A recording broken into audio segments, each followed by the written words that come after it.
And so you do believe that a woman should be able to take the life of her child in her womb? Yes. You do. It's the woman's choice, not the government's, To kill her child in the womb.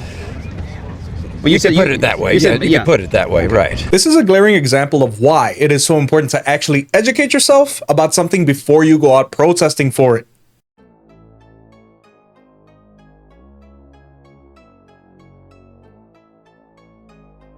How you doing? I'm Jeff. Hey, what's your name? Hey. He made this sign. I thought maybe he might want to talk about it. Oh yeah. I guess maybe why are you here today?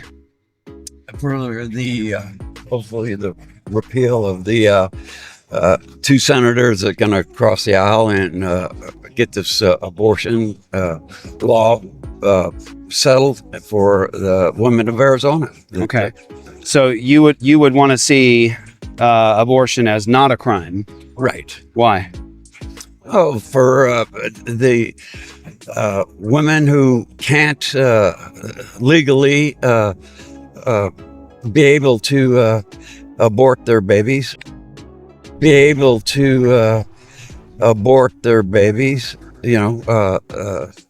by having to go to another state or doing it themselves with a coat hanger, the options that they have are very limited. They're trying to get the pill that's coming up pretty soon. That they're going to stop that, and just a lot of reasons that the abortion.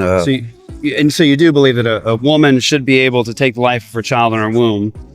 Yes, you do. It's the woman's choice, not the government's. To kill her child in the womb. Well, you can put it that way. You can put it that way, right. So why do you believe that it's right for anyone to take the life of a human being in the womb?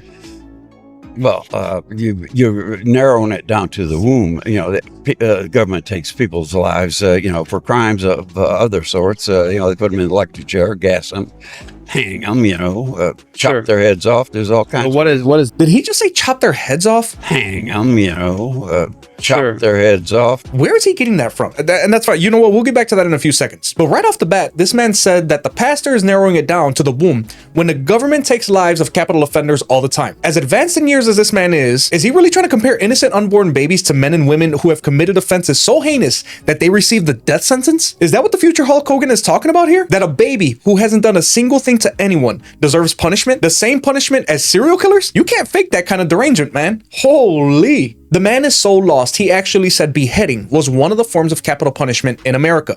The United States has 5 primary methods of execution: lethal injection, electrocution, lethal gas, hanging, and firing squad. But in this guy's mind, beheading is one of those methods. Shouldn't surprise anyone. I mean, this is the same guy who comfortably says women should be able to end the lives of their babies. Again, you cannot fake that kind of moral degradation, guys. The child in the womb done to deserve capital punishment? Well, rape would be an instance that,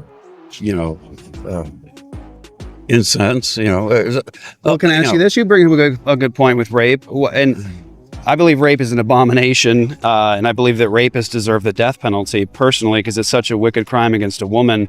But in your mind, what's wrong with rape? And of course, you both believe it's wrong, but what's wrong with it? What's happening in rape that makes it wrong? Well, it's a physical overpowerment of a woman that most times she's not able to fend off the attacker. Yeah. And it's a brutalization, something that... Brutalization of another human being. Yeah, right. Yeah. You know, is it doing something to her body that they ought not to do? They shouldn't do? Exactly. And so is it taking advantage of another person's body against their will?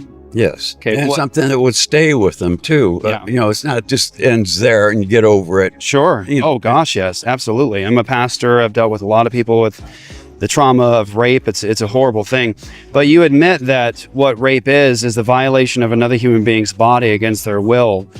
What's in the womb is fully human from fertilization. It's a biological fact. It's not just a biblical fact, it's a biological fact. But what's happening in abortion is it's the overpowering. The mother is overpowering the child and doing things to their body that they ought not to do alongside the abortionist. So if you're against rape, shouldn't you be fundamentally against abortion as well? I can't answer that question. Or I'm not going to answer that question. Do you see that? I see this as a trap for something later on down the road here. Of course you won't answer the question, my brother, because you just got exposed for not only having seriously questionable morals, you got exposed for not even knowing what you're talking about. These people's sense of logic is firmly based in narcissism, and there's no logic behind it whatsoever. You say abortion is a woman's right and that it's a human right. What about the human being brutally violated inside of the womb? The one who suffers in agonizing silence so that another woman doesn't have to be accountable for her actions. He did what any abortion advocate does. He appealed to the less than 1% of instances when a pregnancy occurs as a result of an assault. He said that assaults of that nature are a physical overpowering of a woman, that most times she's not able to fend off the attacker. He agreed with the pastor that it was the brutalization of another human being. You know what's ironic? Abortions are a violent overpowering of a baby. And guess what? 100% of the time, they're not able to fend off their attackers. Not most times, all of the time, abortions are done without the babies being able to do a thing about it. He also agreed that assaults of women are brutal, but I promise you that this guy has never once looked at what actually takes place during an abortion, especially a late-term abortion. You look up the aftermath of what it looks like when a poor innocent and defenseless baby is forcibly removed from their mother's womb. And then we can talk about what brutalization looks like. The fact that you can actually sit there and even compare the two is disgusting, and I am not minimizing the battering of any woman anywhere in any way. But to sit there and even remotely make the insinuation that abortion isn't one of the most despicable and brutal acts in existence makes me sick to my stomach. Question that Well, I'm I ask you not to ambush me on. I'm not ambushing you. You're walking around with grabbing. I can leave right now if you want me to. No. I'm excited to have a conversation with you. Well, But I would just challenge you to think about that, because you seem like a very sweet man, very passionate man, and of course you hate and abhor something like rape. But the violation of rape, what makes it so wrong, is precisely what's happening in abortion. It's taking advantage of another person's body against their will. It's one human being violating another human being against their will. So you and I are both opposed to rape. But in principle, what's happening in abortion is the same thing happening in rape.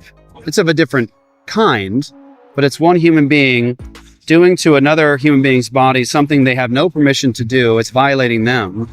And you brought up the issue of rape, and it's a good point. Like, what do you do in instances of rape where a woman is raped, she becomes pregnant? I'll say at the start of that, I have friends who are the products of rape, and I'm so glad they weren't killed. But I don't believe we should create a second victim. We already have one victim, the mother. What we should do is surround her, support her, help her, and we should pursue the rapist with the full extent of the law, and not to create a second victim by punishing the child of the rapist. I follow you. Okay. Yeah. That's what we would say. Yeah. Yeah. I appreciate the conversation. Okay. What's your name again? Lewis. Lewis, great to meet you, man. Now, aside from how incredibly disturbing his lack of morals is, at least the guy was pleasant to speak with, and he was respectful. So there was that. But about a minute or so before the dialogue concluded, did you guys notice how he was trying to leave? I can leave right now if you want me to. No. I'm excited to have a conversation with you. I can explain that easily with biblical scripture. Proverbs 28 verse 1. The wicked flee when no one pursues, but the righteous are bold as a lion. Make no mistake, guys, this individual may seem like the sweetest guy in the world. And by all accounts, I have no reason to disagree from just this interaction alone. That would seem to be true, at least in this specific instance. But when his questionable morality and false logic was illustrated to him, he immediately asked the pastor if he wanted him to leave. Now that threw me off, because I'm used to the abortion extremists screeching like banshees and trying to run the pro-life speakers out of town. But that wasn't the approach this old timer took.